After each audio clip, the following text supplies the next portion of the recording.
Good evening. Welcome to the first keynote lecture of our focus series. Thank you for coming tonight. My name is Robbie, and I'm pleased that we have Dr. Christian Smith here to give our first keynote lecture of the 2015 focus series. Our theme this year, Rethinking Humanity. What are people for? Dr. Christian Smith will be delivering his lecture this evening on the topic of human motivation. Why does anyone do anything anyway? The problems of basic human motivations for action. But before we get started, I just want to talk a little bit about what we're trying to do with Focus Series. Focus Series is sponsored by the CPLA Faculty Committee. CPLA stands for Christian Perspectives in the Liberal Arts. Amongst other things, CPLA oversees our core general education curriculum, cross-cultural programs, and oversees and implements and puts on our annual Focus Series. So with Focus, we take an entire day of classes off tomorrow, every year. Woot woot. And we hope that you would spend that day participating in our many Focus activities, events, and lectures that we have going on tomorrow, with the idea being that we have a community-wide conversation, an academic discussion around a given topic this year, each year.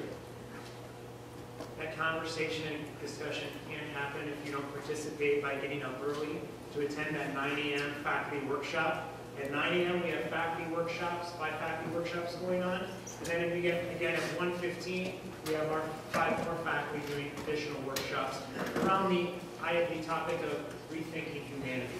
And what's unique about Focus Series is we're trying to ask faculty from different disciplines outside of their own major to present on that topic from the perspective of their discipline. And hope that you would step outside of your discipline, and if you're maybe an education major, that you would listen to a literature professor or a theology professor talk about rethink the idea of humanness and rethinking humanity tomorrow, and try to interplay the different perspectives that different disciplines can bring to the same topic. Full schedules for our Focus Series are available out in the lobby. You can grab one on your way out if you do not grab one on your way in. We also have a Facebook page where you can get more information and details about those schedules and workshop descriptions. Now, to introduce tonight's speaker, Dr. Christian Smith comes to us from the University of Notre Dame. He has a lot of titles. He is the William R. Keenan Jr. Professor of Sociology at Notre Dame, Director of the Center for the Study of Religion and Sociology, Director of the Notre Dame Center for Social Research, Principal Investigator of the National Study of Youth and Religion, and the Principal Investigator of the Science of Generosity Initiative. Now, if that doesn't sound like enough, he's also published a lot of books. I think 21 is best that I can count. I don't know if that number is accurate or not. He's not sure either. He's lost track. But just to name a few, some of those books, The Sacred Project of American Sociology, The Paradox of Generosity, How to Go from Being a Good Evangelical to a Committed Catholic in 95 Difficult Steps. And one of the reasons we asked him to come is in 2010 he wrote a book titled, What is a Person? And he'll be talking about that tomorrow at the 10:10 time slot of the Free Methodist Church. And his latest book to be published in 2015, To Flourish or Destruct, a personalist theory of human goods, motivations, failure, and evil. We are delighted to have Dr. Christian Smith with us this evening. Please join me in giving him a nice welcome. Spring Arbor University welcome.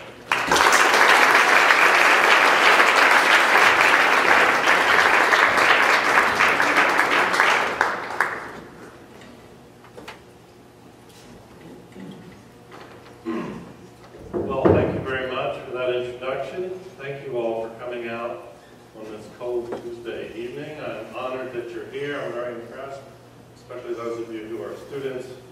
I'm honored to be invited to speak as part of this Focus Series. I hope it's a very successful week, a couple days. It's an extremely important topic, even though it seems obvious on the one hand and esoteric on the other. The question of humanity and personhood is terrifically important. And I hope what you have finally to say tonight is interesting.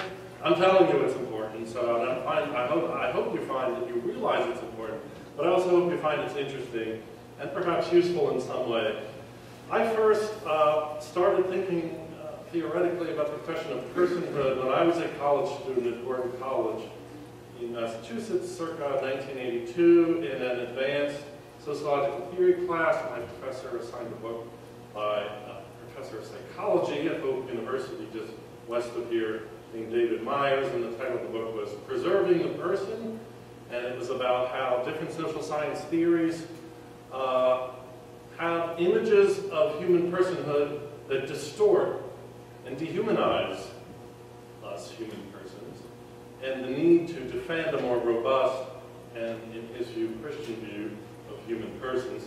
And that planted a seed in me that has been dormant for a long time, but over the course of my career has grown into an interest in thinking about, what is a human person anyway? What are we?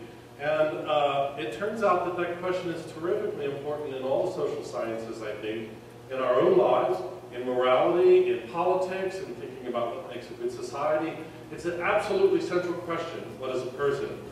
So my hope is, even if what I say tonight and tomorrow morning is, for your students, is not like light you on fire or totally jazz your brain out, that maybe it'll plant a seed, and 30 years from now, when I'm in an old folks' home, some of you will be carrying on the good fight and struggle over the question of a robust sense of human personhood and what all the implications of that are.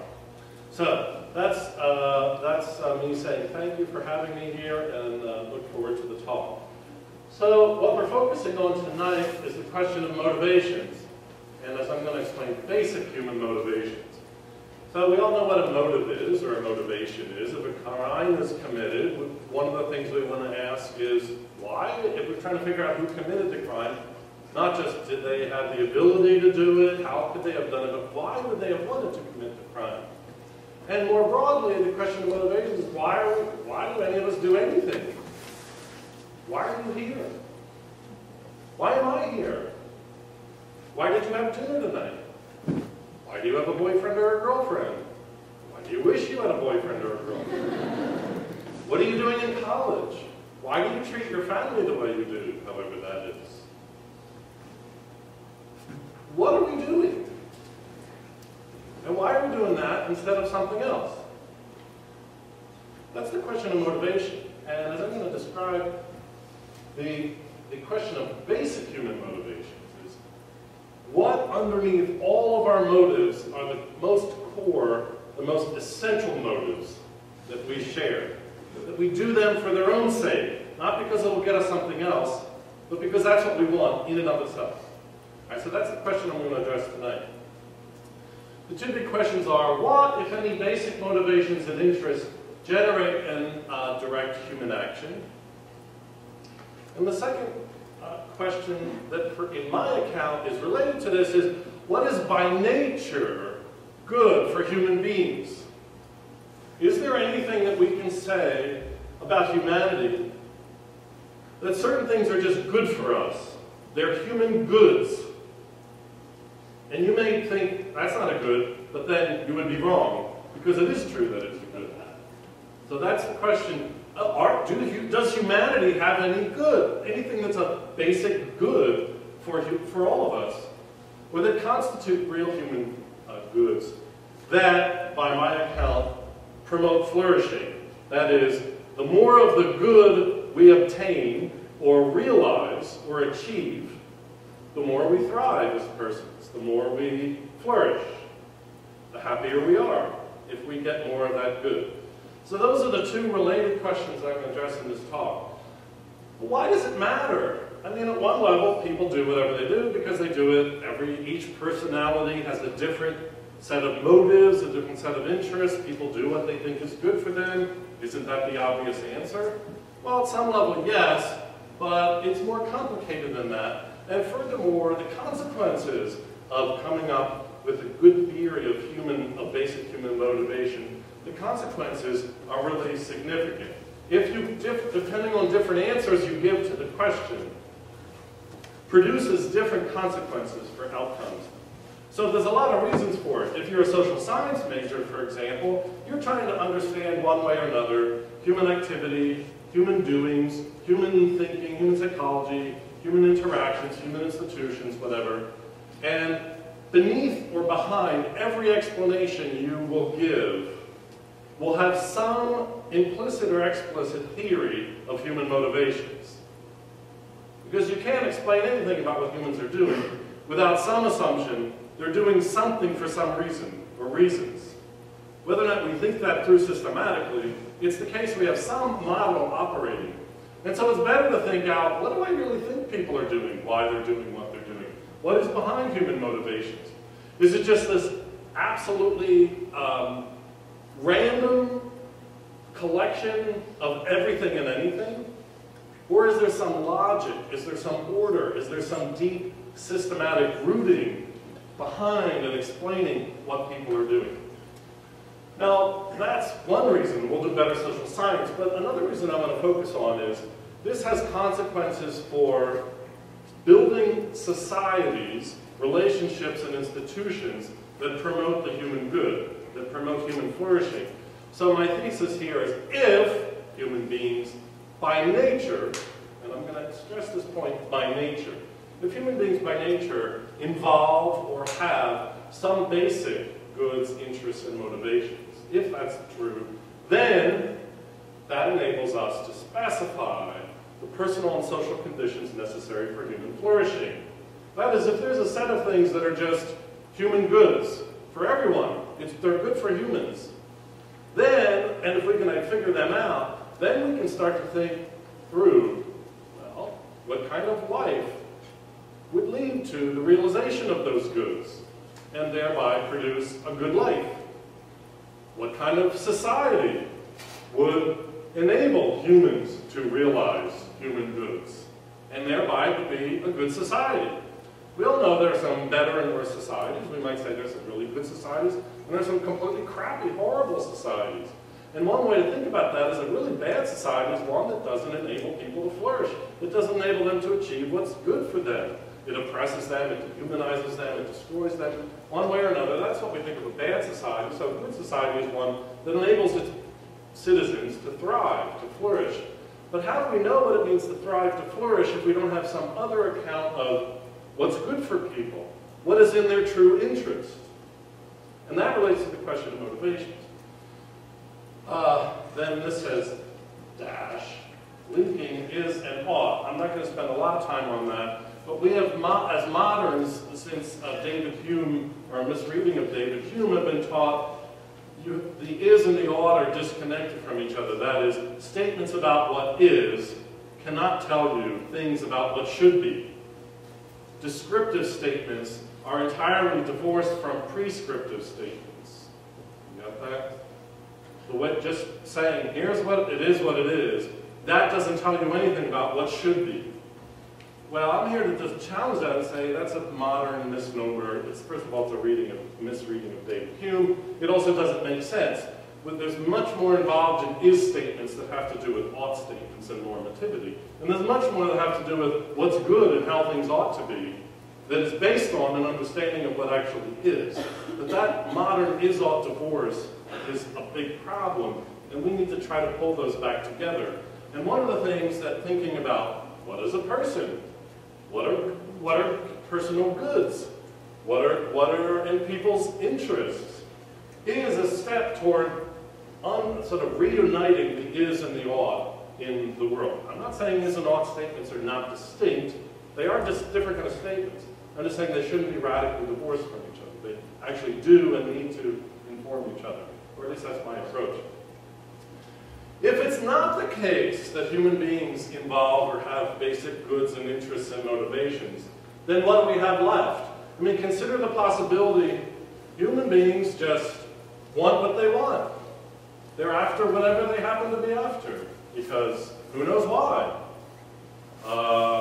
There's nothing that binds us together, that we share as a race, as persons. There's nothing that we share that's good for us, not just in my opinion, or if I want, but just constitutionally good for persons. If that doesn't exist, then what do we have left over? As far as I can see what we have are people's desires, the will. You want something, I want something, he wants something, she wants something. They're not accountable to each other, they don't necessarily share anything, so that the will or the desires are untethered. There's nothing that guides them or organizes them or pulls them together.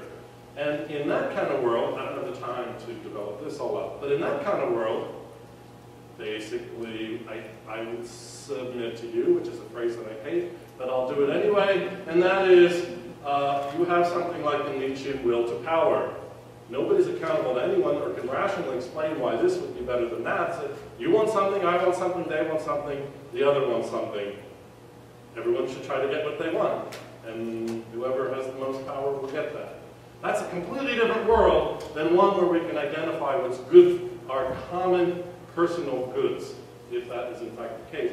So that's one of the things that is at stake. It's not just an esoteric, theoretical question. There are huge moral and political implications of everything we're talking about here. Now, stepping back, my larger project that this is one little piece of is, just to give you a sense of sort of the umbrella over this whole business, first I'm interested in defending the idea and the reality of personally motivated action. And you might think, obviously, personally motivated action is obvious, but I guarantee you, we in the social sciences have a way of taking things that are obvious and turning them into problems that we probably shouldn't believe in, which is our problem in the social sciences, but nevertheless it happens, and it needs to be opposed. So this against dismissive, noxious social science theories. If you're into social science, or especially if you're an economist, you might think this has to do with micro-foundations of action and order. And I want to argue that a particular rich account of human persons is needed to explain real human social life adequately. If we want to understand how society works, what an institution is, what people are up to in social relations, we've got to have a theory of the person, a good theory of the person, otherwise our accounts won't work. Third, I'm trying to argue that human persons have a real objective good. I mean, the good is really the good for persons, even if they don't realize it, even if they deny it. All right? So the Grand Canyon is real even before it was discovered, right? Human goods, I'm trying to argue, are real, even if we don't realize it in our heads. And even if some social scientists come up with theories, or philosophers, or people in the humanities that say it's not true. I'm saying it is true. They're real, they're objective. That is, they don't derive from our subjectivity, from how we think, or believe, or feel. It's just the way things are. And therefore, I'm using the word natural. It's part of nature. It's just the way things are.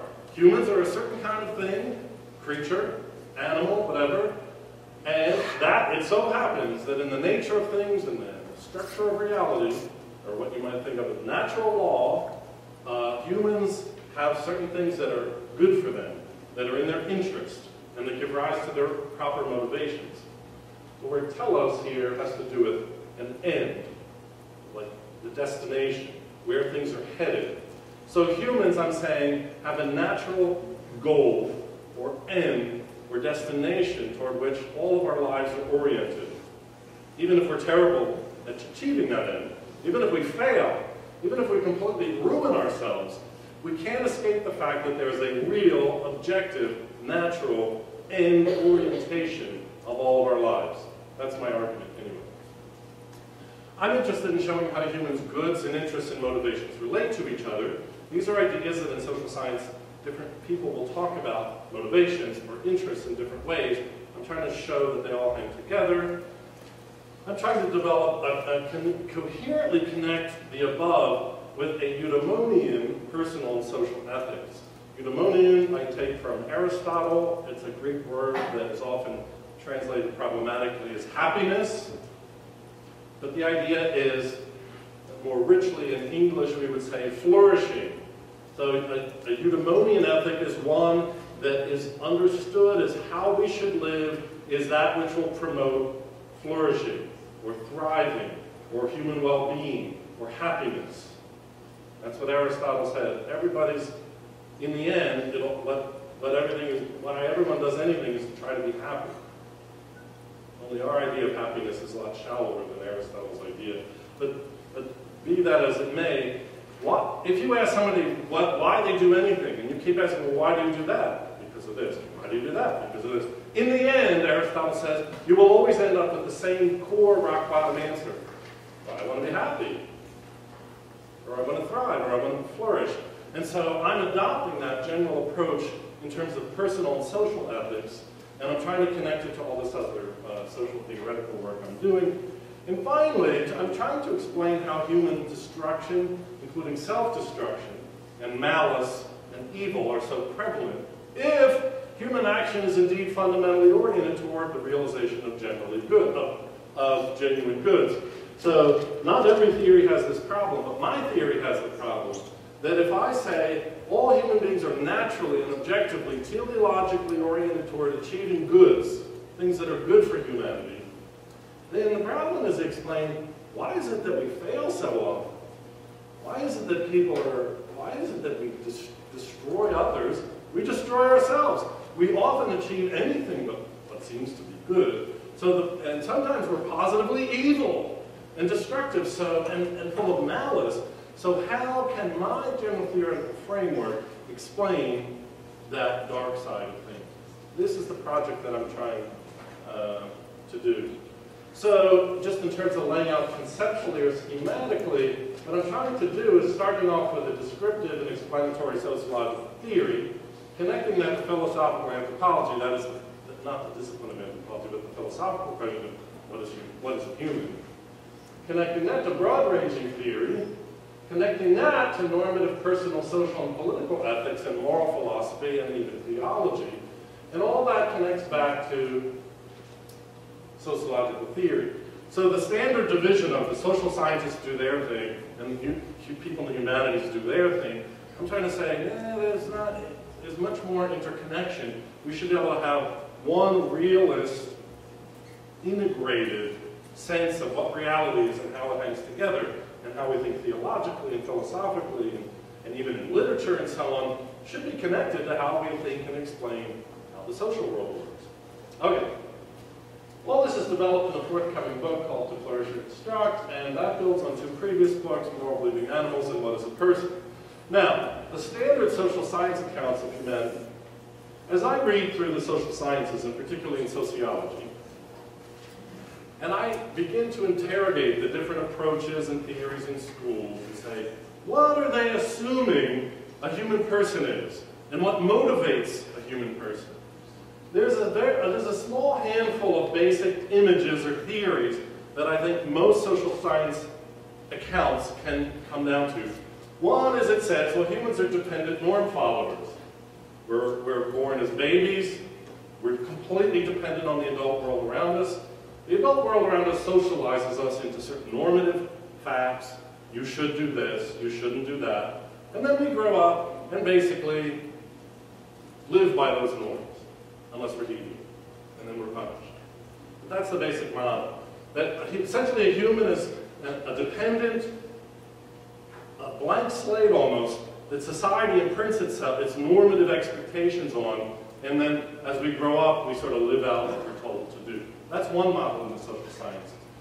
Another is a materialist group, interest seekers, and this is sort of a more Marxist view that humans really are not individuals so much as part of groups.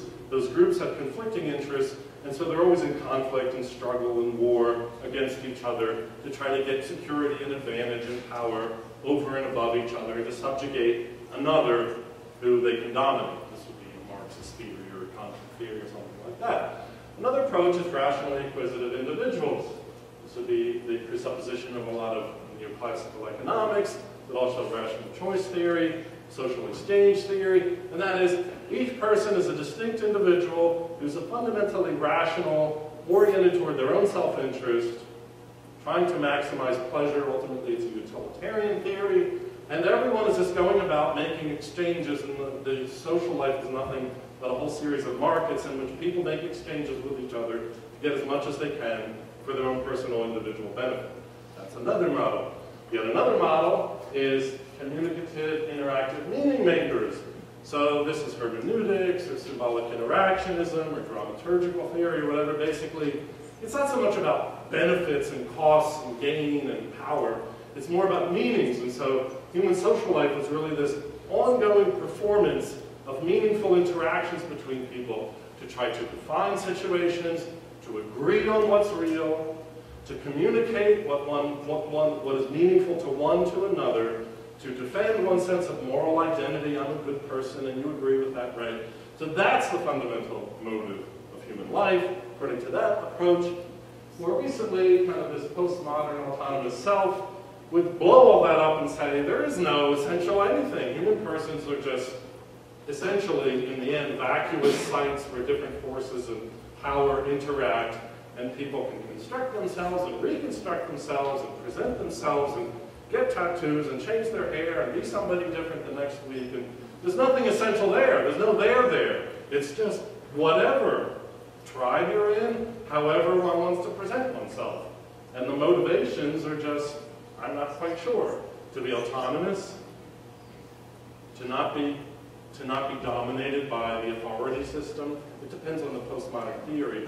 But finally, and this is not really social science, but it creeps into social science from the natural sciences in a neo-Darwinian evolutionary sense, there's a certain understanding, a background understanding of human beings as essentially evolved neurogenetic biochemical behaviors. That is,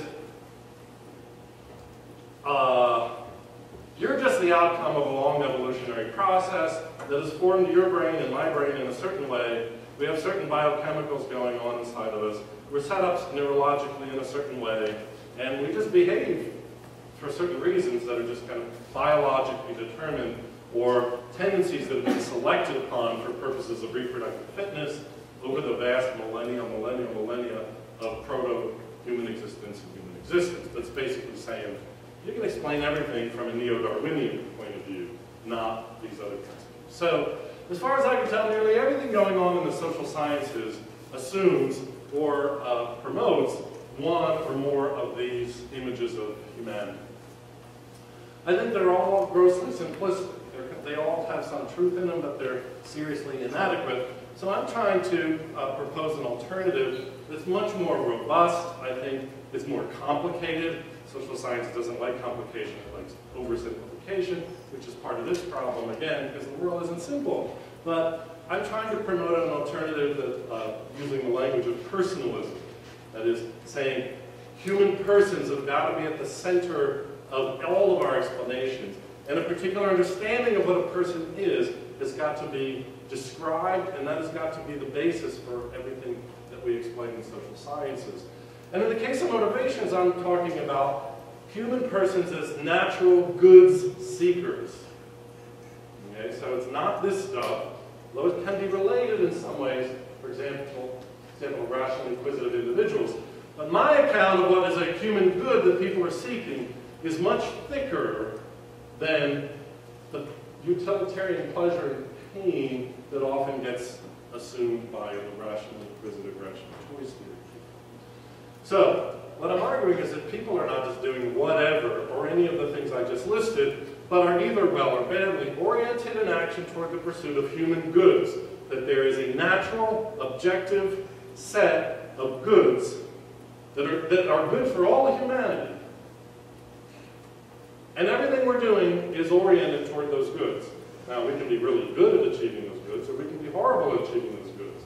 Society can help us to do it well, or society can get in the way. But that's separate from the fact, are there a natural set of human goods? What are they? And how are our motivations, are they set up to pursue those? Again, I'm drawing very heavily here on Aristotle and Aquinas. I think this is a more realistic account in both meanings of the word realistic. Philosophically, it's realist. It says the world is a certain thing. It's objective of our minds. It's ordered and structured and operates in a certain way. That's as reality, as opposed to a strong constructionist view of reality. But it's also realistic. It's just, this is how things seem to work, so it's realistic in that way.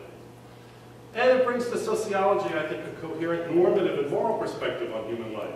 Here I'm trying to say, if we understand the way reality works, then we will have a much better idea of how we ought to live, how society ought to be structured, what it means to live a good human That's the ism they all trying to bring back together. Now, and I also am arguing that this personalist alternative holds together both the light and the dark sides of human nature and experience, both personal good and evil, which a lot of accounts don't do very well. Some key theoretical resources, you don't have to know what these are, but I'll just mention them to give you like some kind of markers. Critical realism is a philosophy of social science. Personalism from the philosophical schools of personalism, and in the Aristotelian Eudaimonian ethic, which I've already explained, Eudaimonian. Buttressed, I think, by some recent interesting neuroscience findings. So, first of all, what do I mean by a person? What is a person? I've emphasized the complexity of personhood, and so the definition of person is going to be complicated. It can't be made more simple without doing violence to what a person is. And again, much in academia doesn't like complexity. It wants Occam's razor to cut things down to simple things. But what if the reality isn't simple? Then that puts the burden back on science and inquiry to deal with complexity. Science has got to respond to the world as it is, not some preconceived notion of the way the world should be by science, forcing the world to be like. So, the best I can figure out what a person is something like this. A conscious, reflexive, embodied, self-transcending center, and the idea of a center is really important, of subjective experience, durable identity, moral commitment, and social communication. That's just the first 40%. Who, as the efficient cause of his or her own responsible actions and interactions, exercises complex capacities for agency and intersubjectivity in order to, that is, there's a purpose. It's all going somewhere. Personhood it's trying to do something. There's an in order to it. What? To develop and sustain his or her own incommunicable self in loving relationships with other personal selves and with the non-personal world. So in short, persons are centers with a purpose. By centers, I mean there's something that holds us together inside. However incoherent our lives are, however fragmented our experience is, however messed up and seemingly incoherent our sense of self, very few of us have a radically coherent experience and sense of self. Especially maybe in the modern world, we all struggle with disjuncture and how do the pieces fit together, and but what I'm saying, a person ultimately is a center. There's a center that holds it together. And that center has a purpose. Persons have all these capacities to do all these things in the world, all these powers to make stuff happen, and we have a certain purpose in the end, and that is to sustain ourselves and to live in loving relationships with other persons in the non-personal world, including your dog and cat and the environment, etc. So, you don't need to memorize that, whatever. The main point you need to get here is persons are complex things. We have to accept the complexity and come to an understanding of what that entails. Now let's get back to the question of motivations. The ontology of motivations. What does ontology mean? Any philosophy major? Yeah. The ontology has to do with being. Reality is a little metaphysics oriented, but let's just say ontology and metaphysics are close. Ontology has to do with the study of being, or what is. Like, not even what exists. Existence is a little bit of a different thing than being. What has being? What is? And so, one question, if you're an Aristotelian or a realist, you're always interested, and not everybody in academia is interested in this, but you're always interested in what is out there? What are the parts? What are we dealing with? And so when I ask, what is a person? I want to know, what is this thing? What are we talking about? What is the entity that has being that we're calling a person? So now I want to ask the same question about motivations. What is a motivation? Well, something like a motivation is that which gets us to do what we do. Okay. More technically, let's say motivation is the causal energy and direction provided by the organized patterning of people's desires, beliefs, and emotions that moves people to choose, initiate, and often persist in particular actions in specific contexts. That's complex again, but it's adequately complex to explain what a motivation is. I'm not going to parse this point by point, but crucial here is persons have a complex combination of these three things. And they're not reducible to each other. They're distinct things, but they're closely related. We have beliefs, we have desires, we have emotions. We have cognitions about what is and how it works. We have volitional orientations toward what we want. And we have affective orientations toward how we feel about that. All that stuff works together in complex patterns to produce a causal energy and direction.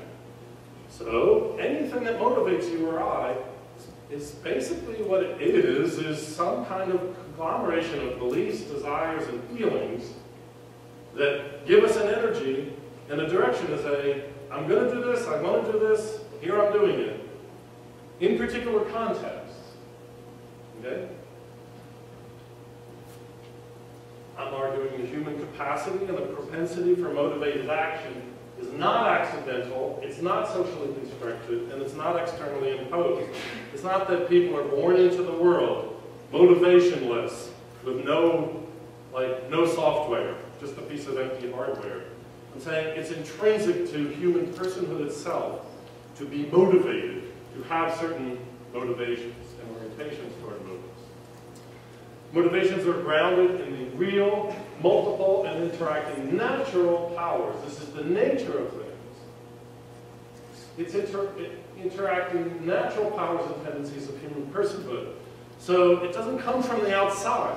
Society is not imposing upon us, ultimately, our basic motivations. It's intrinsic to the nature of being a person, to be a motivated actor or creature or animal. Society and our families and all mold and shape and guide and maybe sanction what we do with those. But the actual motivations themselves spring up from within our personhood. So ontologically, human motivations consist of particular combinations of beliefs, desires, and emotions, which is a very traditional view, by the way, of the human person, beliefs, desires, and emotions. Traditionally been thought of as three faculties of human being. That's been discarded a lot in modernity. I'm saying, actually, that was pretty right. And except, I'm emphasizing more emotions. The rationalist tradition in the modernity has often emphasized beliefs, cognitions, and the volitional sort of side of social theories emphasizes desires or wants. I'm saying we have to have all of those, but also emotions are really important in all of this. So, the next question, as I alluded to at the very beginning, is we have all sorts of motivations. Like, you may have the motivation for this to be done soon and to get out of here as quickly as you can. But there are different sorts of motivations between, I would love a Tic Tac, and I want to eat sometime in the next month. Okay? Those are different orders of motivation. So the question is, are there any basic motivations? Elementary. And what I mean by basicality is that they generate actions intended to produce a result that is valued for its own sake. All right? That is again, go back to this idea. You ask somebody, why did you do it? Why did you go to the gym tonight? So I could exercise. Why did you want to exercise? Because I feel better. I don't want to be, it keeps me from getting sick. It keeps me from becoming a big fat load. Why do you not want to be a big fat load? And you can fill in various answers. I don't like feeling sick. The idea of a basic motivation is, when you get to the basic motivation and say, why do you want that? The answer is, because that, I just want it. It doesn't get me something else. That is the thing that's worth having in and of itself. That's what I mean by basic. The inquiry comes to an end, and you've answered the question. Why did you go to the gym tonight and work out? I want to be alive. I want to be feel pretty good and healthy. I want people to like me and so then look okay. I need friends there. I like social relations. Whatever it is, that's the end of the inquiry you've explained. That's the basic motivation. So the ends are, or at least they're believed to be, goods of intrinsic and fundamental value, not instrumental to another good. Okay? They generate actions that are not strategic or tactical, but serve an innate human good. Does that make sense? The idea of basicality? So what I'm after is not just, why did you do this? I was sleeping. That's not really, I mean, it's an answer, but it's not really interesting theoretically. But I'm after, what are the basic motivations that we, in theory, we might all share together? Why we do anything we do, ultimately, is to achieve one of these goods. The next question is, what is the nature of the basic energy in question that generates action? And there are a lot of different ways that different theorists, psychologists, and sociologists, and other anthropologists have tried to describe it. Are we talking about desires? People want something? Are we talking about goals? That is, people are trying to achieve certain things? Are we talking about drives? The idea of a drive is like there's some engine that's pushing us, right? Like the sex drive. I just want that. It's pushing. That's, a drive is a little different from a goal. You get the idea? Or is it a need? Like if you don't have it, it's all over. Like you must have it. It's a need. Or is it anxiety? Some people say, well, basic human motivations are driven by anxieties. People are anxious about it. Or is it ends? Ends and goals are related. Or is it goods? So there's these different languages. They're all somewhat similar and roughly related. But depending on which image we choose of these, we'll have a different idea of what we're really talking about. So let me run you down the list of a whole set of different approaches to this. This psychologist named Stephen Reese says we have 16 basic desires. Power, independence, curiosity, acceptance, order, saving, honor, idealism, etc. One of your basic desires is vengeance. Another way to talk about basic is it can't be subsumed under something else properly. It can't be decomposed as a subset of something else. It's as basic as it can get. Okay? We all, in addition to the basic desire for vengeance, we have a basic desire for tranquility. These seem pretty basic, I guess. I don't know. What do you think? Well, this is one account. Roy Baumeister, another psychologist, said actually we have 17 basic desires. And they can be categorized by animal, social, and culturally created. Food, pleasure, control, money, power, possessions and territory, belonging, sex, aggression, language use, self-esteem, success, meaningful life, etc. So there's 17. How's that sound? That's a lot of basics. You think any of these could be boiled down into... There's some theorists saying we have 3 basic things. So then the question and how basic, etc. is open here. And Mark Ford, another psychologist, said we have 24 basic desires. His book is not about, his book is how do you motivate people? Like if you're a business manager, how do you get people to do what you want them to do? But what he's saying is we have all these, this is 24. We're interested in safety, we're interested in equity, superiority.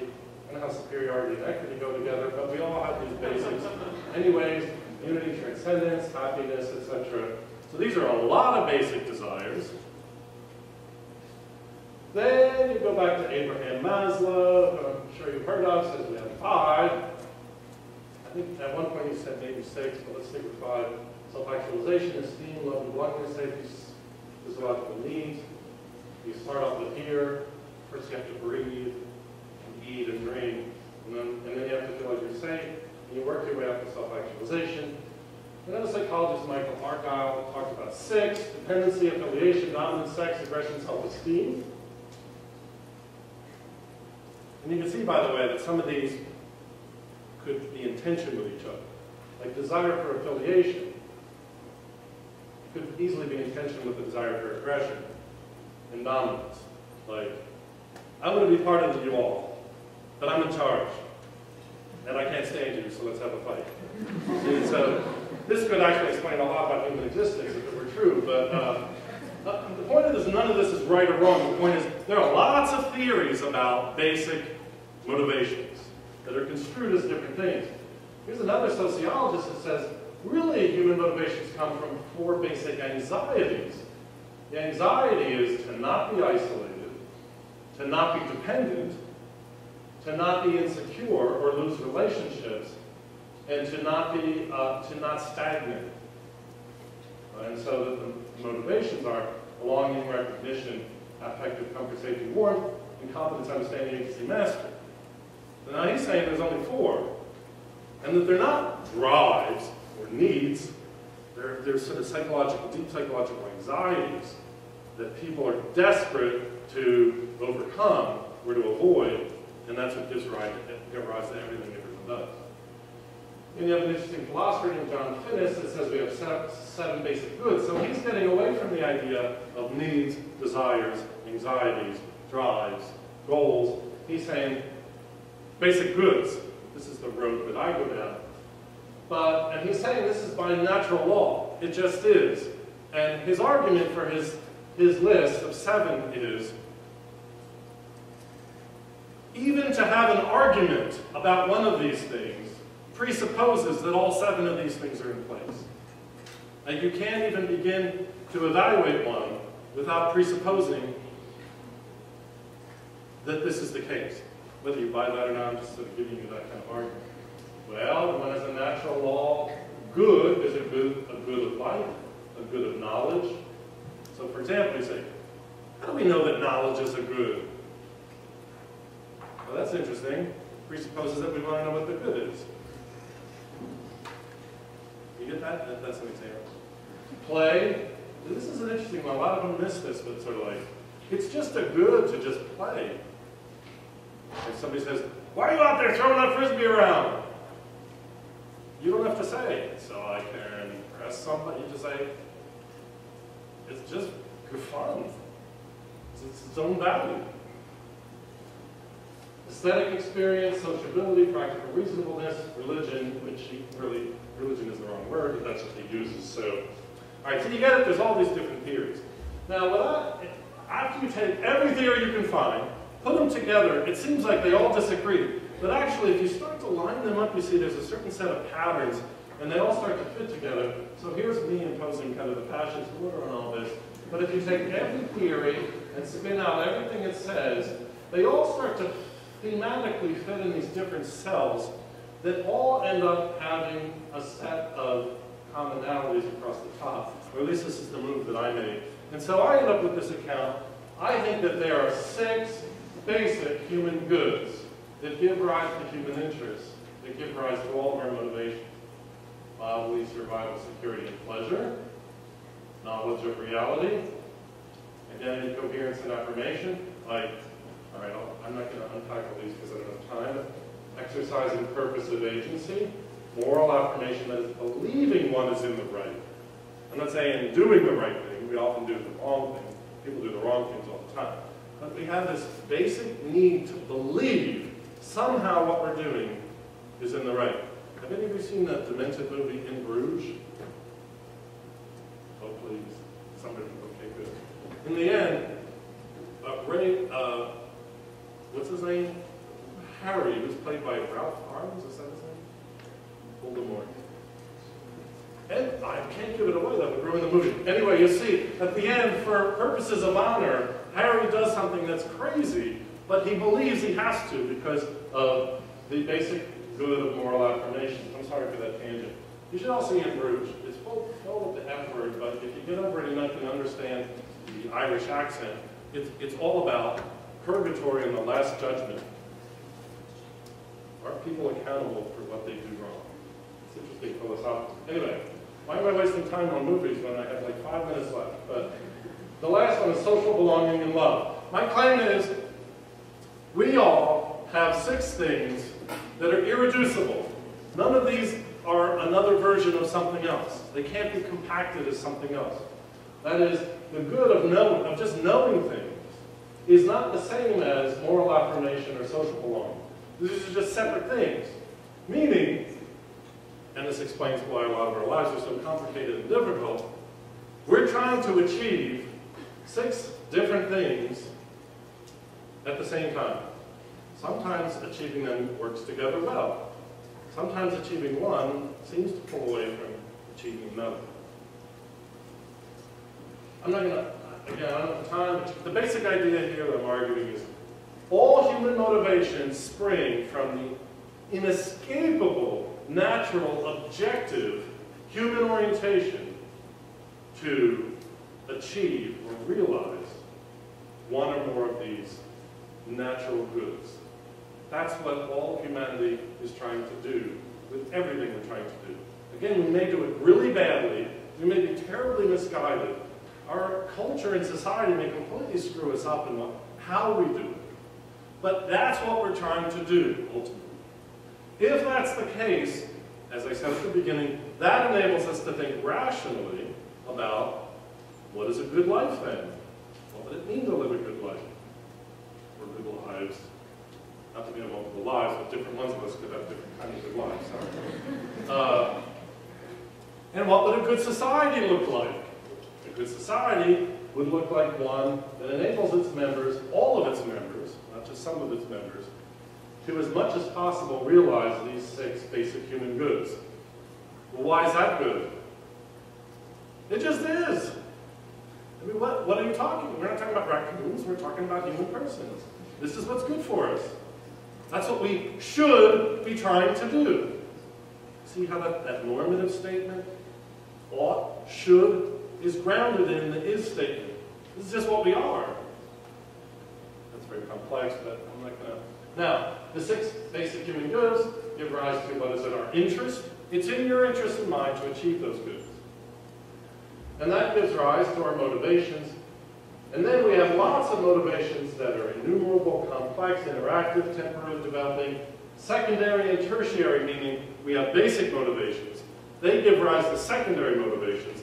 And then they give rise to lots and lots and lots of motivations, including, I want to tic-tac now, and I'm going to the gym. You see, those are way worked out motivations, not basic. But all of that comes worked out from the basic. And what gets worked out is innumerable, complex, and interactive, and temporally developing. It's all incredibly complex as it works out, so I'm not saying any of this is simple. So there's one of the basic problems of human life is a sense of incommensurate multiplicity of basic motivations. They cannot be stuck together. It's not possible to do a rational utilitarian calculation of, if I do more of this, then I'll have less of that. It's not that easy. And they don't always fit together well. So that's a lot of the challenge of figuring out how to live is this multiplicity of basic motivation. And then there's a lot of variance in how aware we are of any of this, the intensity of it, the temporal durability, the coherence, how much we internalize it, etc., etc. There's lots and lots of complexity here. There's also a huge amount of complexity in the fact that things motivate us even when we don't know it. So some of our motivations are in our focused consciousness, and we're aware of it. I really want to study incredibly hard because I've got to get this grade on this exam, get this grade in this class, to either pass or get into medical school or whatever your goal is. It's like, we know what we're doing, we're trying to do it, but then there's a lot of habitual, automatic, and routinized motivations. We've just been doing it, we don't even think about it. It doesn't require thought or reflexivity or attention. It's just, we just do it. We're still motivated to drive our car to work. Even when we get to work, we don't even think about driving our car. The next thing we know, we're at work, right? That kind of habitual. And then there are unconscious motivations where even if you thought really, really hard, this is my theory, I think it's the truth, but this is many people's theory. I think it's obviously the truth. Some things motivate us even if we can't possibly know what they are. They're not there for our conscious inspection. They're so deeply either repressed or just beyond our conscious awareness. Like, I really want to, there's a lot of examples and stuff. I really want to impress my father, who is dead, but he would be impressed with me if he could see me doing X.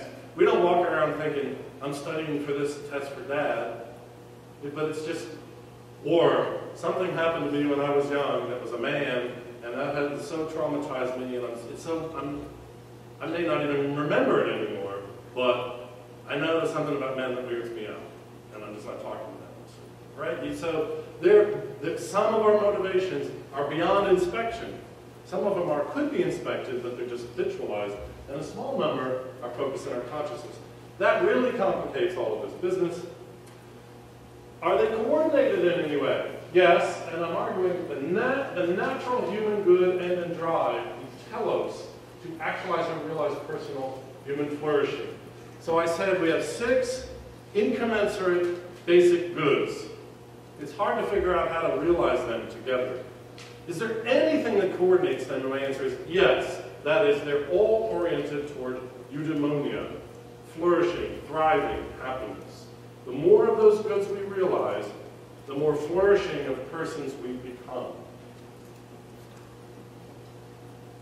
A good life well lived is what we're ultimately after, even though we're often terrible at realizing it. So, schematically, the proper telos is human flourishing. We begin here as human persons. It's grounded in person. It doesn't come from society. It comes from our human personhood. These 6 basic goods, they're contextualized and influenced by society, and there are material and biological, environmental resources and constraints. If you grow up in a certain part of the world where in your village there's no water, and you die, that's a pretty severe constraint on realizing the basic good of physical survival.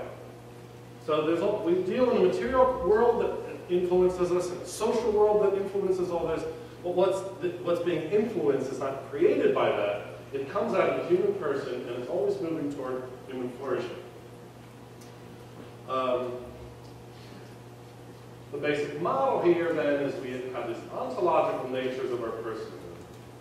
And that gives rise to a natural human telet good of flourishing. This gives rise to 6 basic human goods and interests, as I described, which is our primary motivational energies and direction, all of which are mediated through human capacities that are conscious, habitual, and unconscious, that are cognitive and volitional and emotive, that is affective, sorry. All these are enabled and constrained by cultural and social structures. Those give rise to motivations for particular actions. And that's when we pop the tic-tac, or go to the gym, or try to get a girlfriend to work, or go to dinner, or show up at an evening lecture, or whatever we do. You get that? That's the basic model. It's complex, right? Guess what? We're complex. God gave the easy problems to the physicists. Sociologists have the most difficult. Lastly, the big problem with all this is how do you explain human self-destruction, malice, and evil? If you're a rational choice theorist, this is not too hard. The answer is everyone's selfish. People are out to maximize their own good, not other people's. And in a marketplace, some people lose. It's pretty simple. By my account, where everyone's seeking of the good, now this big burden on me to explain why is it we're so self-destructive and have so much malice toward each other and actual evil. How do we explain the horrifically bloody lot that we are, us, our human species, in light of the theory that we're fundamentally oriented toward realization of good? That's a big challenge for my theory. I will have to do better than Aristotle, from whom I draw inspiration, but Aristotle does not really answer this question adequately, in my view. And the answer will work with the Privatio Boni view of the ontology of evil, which comes, there's lots of versions of this, but for present purposes I will say, it comes from Augustine, which is fundamentally a Christian view of things. Privatio Boni, what does that mean? You know your Latin? What does bone mean? Yeah, the good one. Privatio.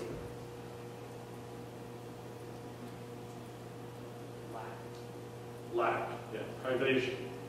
So the idea here is evil is the privation of good. Why would that be a Christian doctrine? Because ultimate reality, there's only what?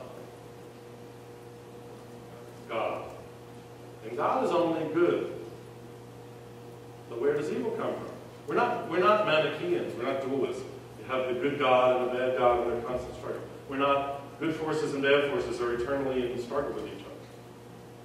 In the Christian worldview, evil is not co-eternal with God. God is God, that's it. Everything else is created. So where does evil come from?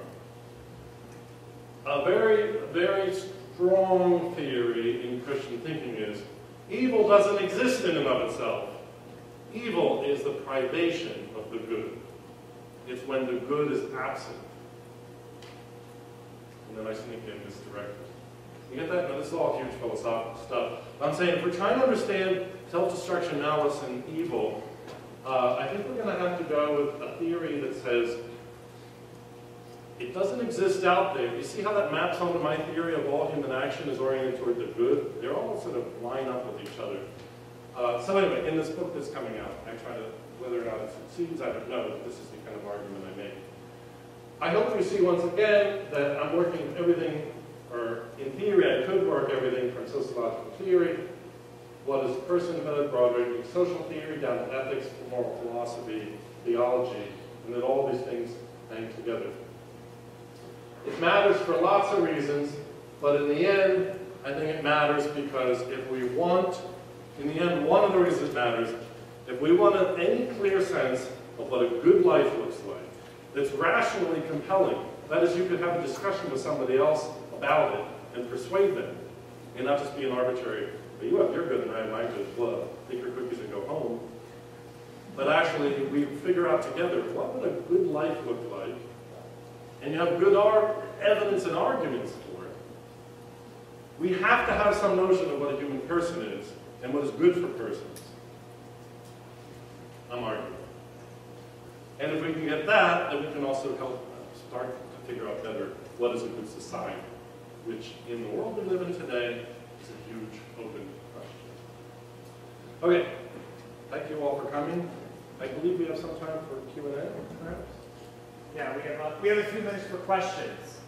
If you have a question, raise your hand, I'll run around with the mic.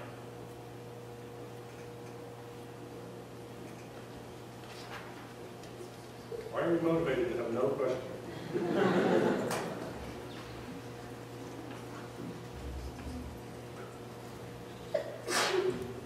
Hi, thanks for coming.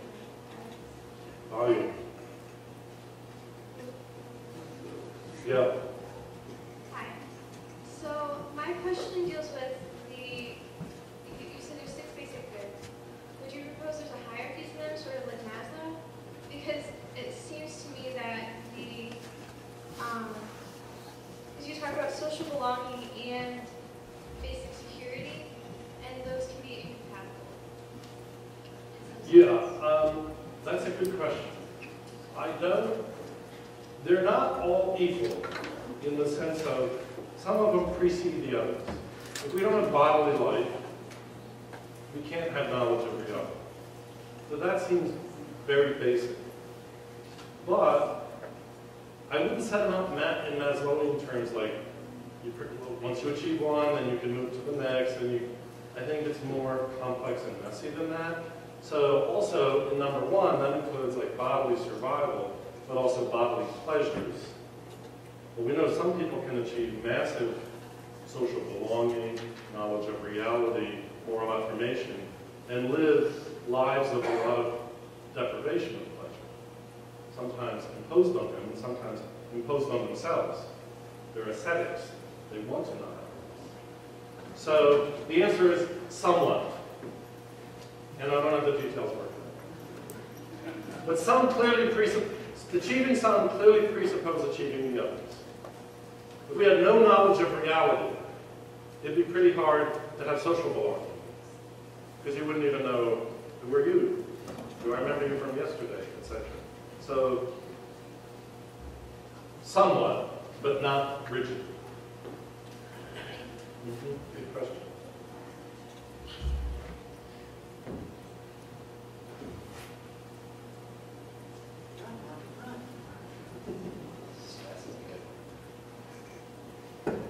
You said that evil is essentially the deprivation of good, not something in and of itself. But It doesn't have its own self-subsistent existence. But if humans are basically working toward the good, where does the deprivation come from an outside source? To some extent, is that from the society? Where does the deprivation of good, how does that start? Okay, that's a fantastic question, which is only partially answerable. At some point, I think, for anybody in the whole world, the answer to that question becomes an inexplicable mystery. And that may sound like I'm just punting, but I think we can start by saying there are some people who have suffered massive developmental traumas. Their parents didn't love them, they weren't brought up right, they were neglected, people took advantage of them, nobody loved them. That is a privation of the good, and that, in turn, tends very, very strongly, almost deterministically, to turn them into the kind of people who deprive others of things. Then the question is, why did their parents do that? And so there's an historical working back, generation to generation, why, where, why is there an absence of the good? Why was, but it's not always causal. There's this question of, the Free Methodists should be really good at this, they should be open to this. There's this mystery of free will, namely, why is it that sometimes when someone is perfectly well situated to choose the right thing, they just so happen not to? They fail to extend themselves in love when they could have. That's an absence of something that, why? I mean, we have languages to try to describe human freedom. In the Christian story, there's something called the fall, which tries to get, somehow there was this introduction of evil into the cosmos, into the human world, but evil already existed in the form of the serpent, or Satan, right? And so there's this account of, there were angels who rebelled against God, who wanted to pull humanity down with them. Well, why did if God created the angels completely, why did they rebel? Augustine would say something like, when there's so much majesty and goodness, there's the possibility for a temptation to want to have more of the good than is rightfully one's own, otherwise known as I want to be God. But do you see how in the Privatio Boni view, I want to be God is actually wanting a good thing in a bad way. So privation can be, or misdirection can be, a privation of the extent of something. It can be too much of something. I mean, that's not privation. I didn't come prepared to talk about this, but there are multiple ways in which the good can be sought after badly. But at some point one says, it's just the way things are.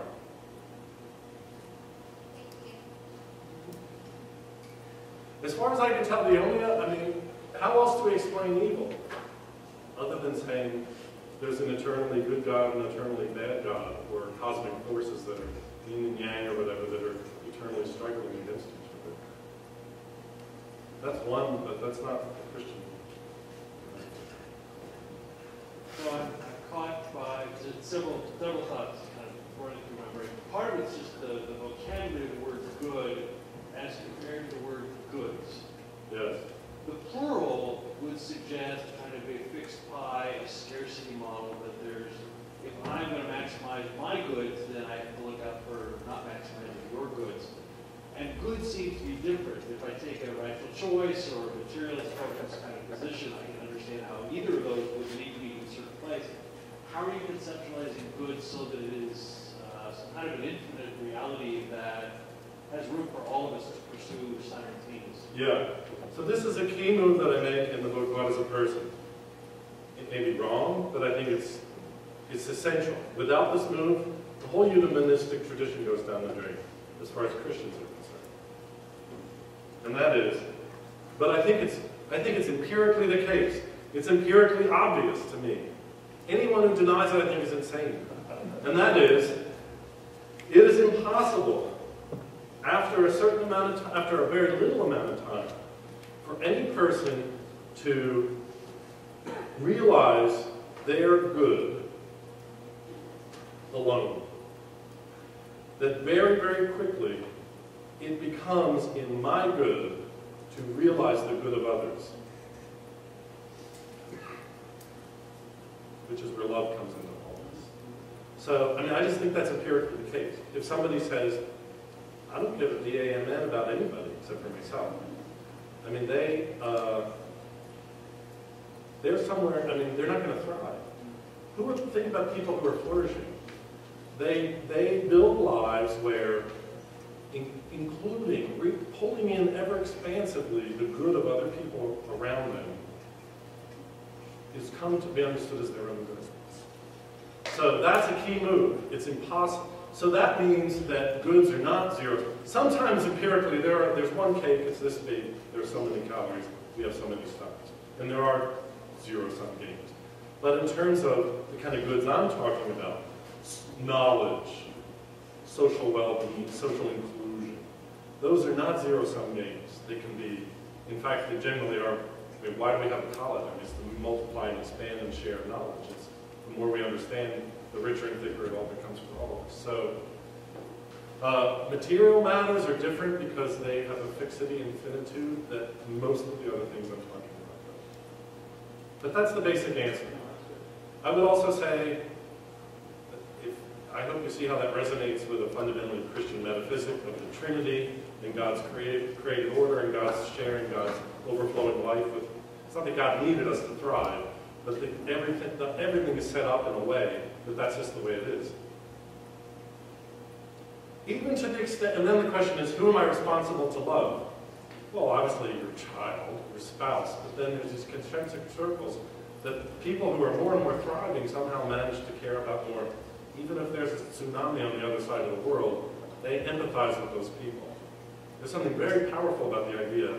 I experience a benevolence for someone on the other side of the world. I have no idea who they are.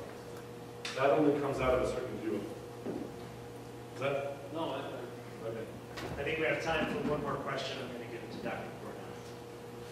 I quite like this notion of flourishing as the talents we're aiming for. My question is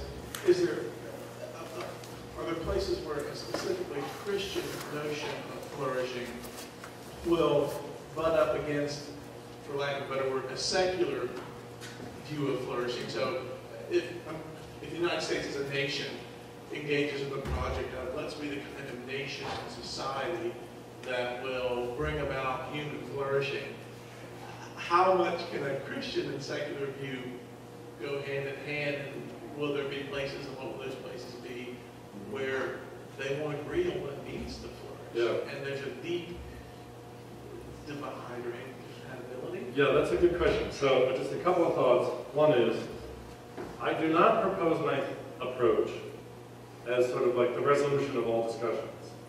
To me, it's the basis of being able to have a set of discussions that are worth having. A lot of other theoretical approaches can't even support the discussion. You think what you think, I think what I think, goodbye. So it's just like a framework more than a, so there's a lot that needs to be worked out. Second, given, for a lot of reasons, I don't think the questions will ever be resolved. There will be disagreement, but I think part of what is involved in a flourishing human life and a flourishing society is carrying on disagreements with others with whom one really disagrees in a certain way, right? We know people that disagree that have communion with each other, they still care for, they respect each other, they honor each other, they're open to learning, they're humble in their approach. That is a kind of a flourishing in disagreement, as opposed to, well, I'm going to cut your head off. That's not flourishing. So part of it has to do with accepting there will always be disagreement. And then the question is, what does a good society do with disagreement? And so there's a virtuous conflict is part of what all this will be. As far as the Christian and secular,